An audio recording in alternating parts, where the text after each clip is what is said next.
Hello YouTube, this is an Ace Special, and today I've decided to talk about Call of Duty Modern Warfare 2's story, and spoiler alert, it sucks.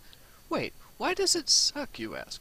Well, stick around and find out, because this episode will contain spoilers, even it turns out for veterans of the game who have played through the story at least a dozen times. Before diving right into the confusing and poorly written yet highly important details of the plot, let me talk about the backstory and plot in general. To understand the plot of the game, you need to know that in original Modern Warfare, the United States and the UK get involved in a second Russian Civil War, after a rogue Russian has nuked a town in the Middle East and in the process killed about 30,000 US Marines. The side we supported in this war lost, and now the new Russian government hates us for it. Fast forward a few years, and the general that was in command of the Marines lost in the last game, General Shepard, is leading an elite commando unit known as Task Force 141, consisting of SAS and presumably other elite formations. Not that any others are mentioned. All is fine if a bit politically tense until Russian mercenaries attack an airport at Moscow and frame the US government as responsible. Pissed off, the Russians invade America with airborne troops. In this context, the player assumes the role of Army Rangers fighting on the front lines of the US and 141 members as they chase down leads to the head Russian mercenary, an asshole known by the name of Makarov, probably related to the asshole named Makarov in the very first Call of Duty who had you run out to get the attention of the local machine guns in Stalingrad. At the end, we learn that General Shepard was really responsible for the whole mess, his idea being to get revenge for what happened to the Marines under his command in the last Modern Warfare game, and he betrays you and you have to hunt him down too. Well, I've given you guys the basics, let's dive into the problems. I think character development and personality is as good a place to start as any here, especially considering how little of it there actually is. So many of the major characters of this game can be described as brainless meatheads rather than acting in a believable manner. This isn't bad acting like the typical bad acting gamers have become accustomed to. This isn't even acting as much as reading the lines aloud. Seriously, the child actors from M. Night Shyamalan's The Last Airbender could have done the parts of Soap McTavish and Ghost more effectively. Every character from Task Force 141 has absolutely no personality. It is a particular shame when the general betrays his command and the guys you are clearly supposed to care about get killed. The only thing that really makes the death scene sad is the soundtrack that was playing, in my opinion, because asking me to feel sad for a character with no personality is like asking me to feel sad when the battle droids in the Star Wars prequels get sliced and diced by the Jedi. The only character remotely associated with 141 that has, or rather tries to have a personality is General Shepard. His character is depicted early on as an intelligent frontlines officer who doesn't scare with a damn. If he was going to be the final boss, you'd expect him to stay and put up one hell of a fight, right? Instead, he does his damnedest to flee from you, creating a chase sequence on riverboats before you kill him with QTEs. Not exactly what I was expecting from General Danger Close Shepard, and more than just a tad anticlimactic gameplay-wise. Furthermore, it's established that his motivation is that he's grieving for the Marines he has lost in the last game and is seeking revenge for their deaths. Yet, he willingly betrays the commandos he commands, and then, when they come for his sorry ass, he rigs his own base to blow and essentially screws over the few guys that were still loyal to him. It's stuff like this that ruins the character and tears down everything developers tried to build him into. Some have tried to defend this by saying that perhaps General Shepard was insane and therefore his actions not making any sense at all is something that is perfectly alright. Here's the thing though, at no point is he actually shown as utterly insane. You don't really hear him rant off the wall stuff, see people that aren't there, or do anything to really tip you off that he is insane. Furthermore, at no point is his sanity questioned by members of the Task Force 141. Compare this to Call of Duty Black Ops. In that game, everyone is keeping an eye on Mason when he returns after escaping from the Soviet Gulag, and in addition, small little details are delivered by the developers here and there to show people are reacting to him, seeing things that aren't there. They actively cultivate the fact that he has mental problems. There is simply nothing in Modern Warfare 2 to suggest that General Shepard is overly insane that he can't tell top from the bottom.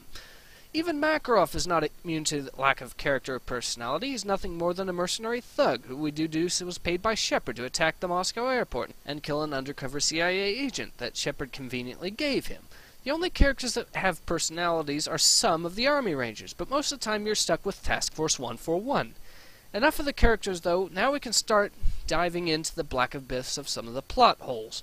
The first major one is, why did Shepard need to send a CIA operative in for Makarov to kill? He was already paying Makarov to do what he did in Moscow. Wouldn't a little leak of that information that a U.S. general paid Makarov to do it get you the same result? Also, the Russians have cameras all over that place, including at least one that could get a good shot of Makarov shooting the CIA guy. Wouldn't that tip off the Russians that something fishy was going on with that arrangement? Furthermore, why doesn't the guy in the CIA at any time try to shoot Makarov? I know this is an important part of the plot, but all we know is that the guy from the CIA is trying to stop Makarov from doing something horrible. You would think that shooting up the Moscow airport might constitute that, but apparently not.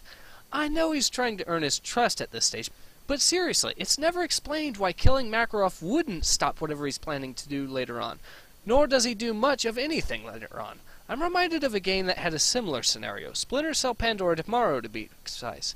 In that game, we had a chance to kill the main villain in the very first mission, but if we do that, we get a game over. Unlike in Modern Warfare 2, however, we learn that the reason for this is that the main bad guy in the game has a backup plan to use WMDs if he ever gets killed or captured, meaning that him staying alive is a deliberate action by Third Echelon, and this plays a key role in several missions in that game.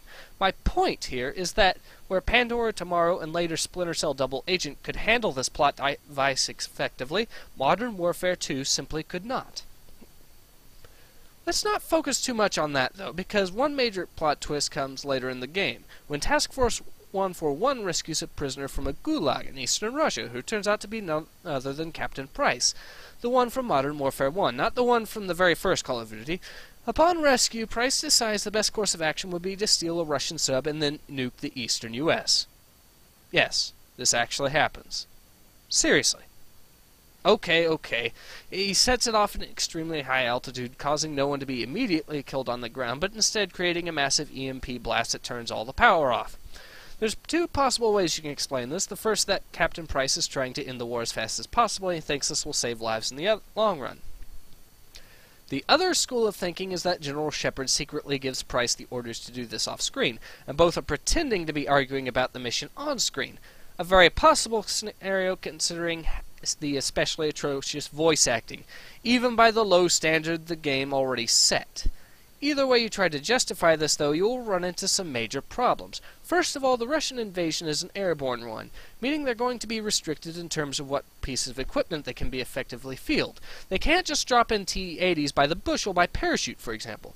This is why most of the time in the game you're going up against infantry with occasional APC and helicopter support. Comparatively, the U.S. Army and Marines wouldn't be handicapped by the same constraints. They could field M1 Abrams all damn day long without much trouble at all.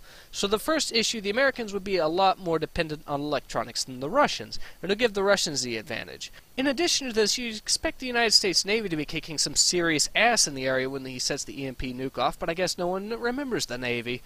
The idea of this giving the Americans an edge is ludicrous, but barely touches the surface of how badly handled the plot twist actually is.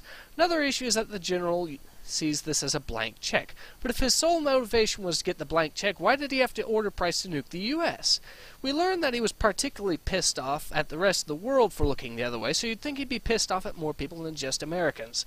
Europe, for example, has tons of political sway these days, and one would expect him to be pissed off at them for looking the other way, too. My point is, if all he was after was to get a blank check and wanted to nuke someone to get it, why not nuke Europe? You could still get your blank check because those Russians would be seen as a threat to the whole world, but you'd also get a bunch of pissed off Germans, Dutch, and Italians on your side. Also, we've established that the rest of the world looked the other way the first time. What makes you think they're going to jump in this time? The fact that it's a first world country getting attacked? You mean like how we jumped in both world wars when the Germans attacked London from the air? Wait, that's not how we got into either of those wars, is it? My point here is that history has shown us time and again that the major powers are not going to jump right into stuff just because something bad happens, even when it happens in or to a first world country. Instead, they often jump in because they're either threatened, feel threatened, or are actively attacked themselves. Even if you consider the alternate history of the modern warfare games, this is clearly evident in them. Moving on, one would think that the brilliant and gregarious members of Task Force 141 might be a little hesitant of the mental sanity or loyalty of Captain Price, or maybe even the General, right? I mean, one man just nuked the eastern U.S. at this point, and the other guy might or might not have given the idea to do it. Also, one would think that because of the fact that the members of Task Force 141 are the only people who know who really launched the nuke, they might realize their knowledge and existence are now a liability to the General now. Unfortunately, the game misses this golden opportunity to give characters some much-needed personality and interesting dialogue. Instead, everyone blindly follows orders without question, even when the baddies know exactly when and where they'll show up, even when the said baddies ambush them with mines and pre-sighted mortar fire, and indeed even when the both safe houses they're heading towards to get Makarov turn out to be completely empty. Almost as if someone in the inside tipped the Russians off about the whole thing. Well, actually, this is not completely true. We get a whole whopping 2 seconds of dialogue from Captain Price saying how he never trusted the General completely. And what almost sounds like the betrayed commando's equivalent of a teenage boy boasting about his recent and candid date with Jessica Simpson, or to put it more honestly, the date that never happened. So, after this betrayal, Soap and Price decide to clear their names by killing the General. Let me repeat this. Their plan is to prove their innocence of committing acts of treason and terrorism is to assassinate a high-ranking official who is right now likely very popular to the public of a country that now wants them dead. Who knew assassination was an effective way of proving that, no, you really are a decent guy after all. Another thing, though, it might be true that the General might be lying to everyone about who launched the nuke at this point in the game, but accusing Captain Price of terrorism isn't exactly inaccurate at this stage. Honestly, the guy just nuked the eastern U.S. in Modern Warfare 2. Calling him that phrase is probably as accurate a description as you can get at this stage. I know what a lot of people will say at seeing this, that most folks don't worry about the story too much in these sorts of games. Here's the thing, though. Other Call of Duty games have been successful at creating interesting stories and interesting characters. Both of the Black Ops games had decent stories. They might not have been masterpieces, but they were well written enough to keep me interested. By comparison, this game's story serves as an actual detriment. It kicks you out of the experience the moment you start focusing on it. And in games like the Call of Duty series, being immersed in the experience is critical. Every bit of entertainment that the single-player experience of Call of Duty has to offer requires you to be immersed. Everything is supposed to be carefully crafted to keep the player in the experience and not distracted.